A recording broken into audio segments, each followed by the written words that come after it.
ഇനി പ്രൊഡക്ടിവിറ്റി എന്ന് പറഞ്ഞാൽ എനിക്ക് ന്യൂറോ ഡൈവേർജൻ്റ് ആയതുകൊണ്ട് തന്നെ എല്ലാ കാര്യവും ഇന്ന പോലെ ചെയ്യുക, ഇന്ന സമയത്തിനുള്ളിൽ ചെയ്യുക എന്നൊക്കെ പറയുമ്പോൾ അതെനിക്ക് ബുദ്ധിമുട്ടുള്ള കാര്യമാണ്.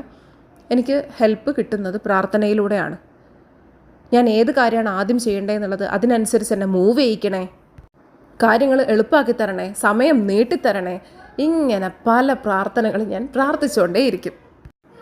ചില സമയത്ത് ഇങ്ങനെ നേരത്തെ പ്രാർത്ഥിച്ചു വെച്ചിട്ട് വലിയ ജോലികൾ ചെയ്തു തീർന്ന സമയം നോക്കുമ്പോൾ സമയം അധികം പോയിട്ടുണ്ടാവില്ല. അതൊക്കെ വലിയ അത്ഭുതമാണ്. എന്തായാലും നിങ്ങൾക്കും ഇതുപോലെ പ്രാർത്ഥിക്കാം. മനസ്സിൽ വരുന്ന കാര്യങ്ങൾ വേറെ ആരെയും ആശ്രയിക്കേണ്ടതില്ല. ശരിക്കും നമുക്ക് മനസ്സിലുള്ള കാര്യങ്ങൾ ഈ പറഞ്ഞ പോലെ നമ്മൾ പ്രാർത്ഥിക്കുന്നുണ്ടെങ്കിൽ നമുക്ക് ആ ഒരു സേഫ്റ്റി ഫീൽ ചെയ്യും. നിങ്ങളെ പ്രൊട്ടക്റ്റ് ചെയ്യാൻ നിങ്ങളുടെ ചുറ്റും ആൾക്കാരില്ലെങ്കിലും നിങ്ങൾ കൃത്യമായിട്ട് പ്രാർത്ഥിക്കുന്നുണ്ടെങ്കിൽ നിങ്ങൾക്ക് ആ ഒരു പ്രൊട്ടക്ഷൻ, സേഫ്റ്റി ഫീൽ ചെയ്യും. നിങ്ങൾ കോൺഫിഡൻ്റ് ആവും. നമുക്ക് ഫ്യൂച്ചറിലുള്ള കാര്യങ്ങളെക്കുറിച്ചിട്ട് ഒരുപാട് ചിന്തകൾ ഉണ്ടാവില്ല, വിഷമങ്ങൾ ഉണ്ടാവില്ല. ഓരോന്നും അതിൻ്റെതായിട്ടുള്ള സമയത്ത് നടന്നോളും. ഇത്രയൊക്കെ നമ്മൾ ഓവർകം ചെയ്തല്ലോ. നിങ്ങളുടെ ലൈഫ് എടുത്ത് നോക്കുക. നിങ്ങൾ എത്രയോ കാര്യങ്ങളിലൂടെ കടന്നു പോയിട്ടുണ്ടാവും. അതൊക്കെ ഓവർകം ചെയ്തില്ലേ?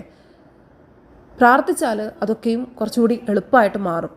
അല്ലെങ്കിൽ ഇനി വരാനിരിക്കുന്ന കാര്യങ്ങൾ എളുപ്പമായിട്ട് മാറും. നിങ്ങളുടെ ഹീലിംഗ് എളുപ്പമായിട്ട് മാറും. ഇനി എൻ്റെ ഫാബീൻ്റെ കാര്യം എടുക്കുകയാണെങ്കിൽ എൻ്റെ ബ്രെയിൻ ഡിഫറെൻ്റ് ആണ്. അതുകൊണ്ട് തന്നെ എനിക്കൊരു പോകാമെന്നുള്ളത് ബുദ്ധിമുട്ടാണെന്നുള്ളത് എൻ്റെ ചുറ്റുമുള്ള ആൾക്കാർക്ക് അറിയായിരുന്നു. എനിക്ക് ചില കാര്യങ്ങൾ, എനിക്ക് നമ്പറൊക്കെ തലയിൽ നിൽക്കാൻ ബുദ്ധിമുട്ടാണ്, ആൾക്കാരുടെ പേരുകൾ നിൽക്കാൻ ബുദ്ധിമുട്ടാണ്, അങ്ങനെ കുറേ ഇഷ്യൂസ് ഉണ്ട്. എപ്പോഴും പുസ്തകവും പേന എടുത്തിട്ട് വേണം നടക്കാനായിട്ട്.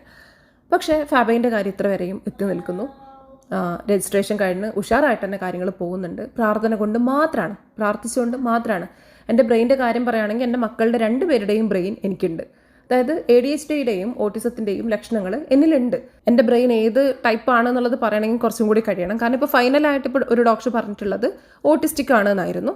പക്ഷേ ADHDയുടെ ലക്ഷണങ്ങളാണ് എനിക്ക് കൂടുതലുള്ളത്. ഇൻഷാ അല്ലാഹ് ഫ്യൂച്ചറിൽ നല്ലൊരു ഡോക്ടറെ കണ്ടുമുട്ടാൻ പറ്റട്ടെ.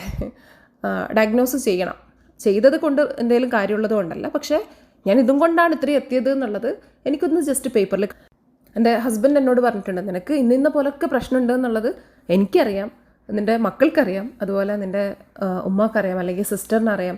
പിന്നെ ഡോക്ടർ ഒരു പേപ്പറിൽ എഴുതി തരണോ നിനക്ക് ഇന്ന പോലുള്ള ഇഷ്യൂ ഉണ്ട് എന്നുള്ളത്? നിനക്ക് നിന്നെ മനസ്സിലാവുന്നുണ്ടല്ലോ എന്നുള്ളത് ഹസ്ബൻഡ് പറഞ്ഞിട്ടുണ്ട്. മേ ബി ആ ഒരു വാലിഡേഷന് വേണ്ടിയിട്ടാണോ എനിക്കറിയില്ല. ഏതായാലും അത് ഫ്യൂച്ചറിൽ വരും പോലെ വരട്ടെ.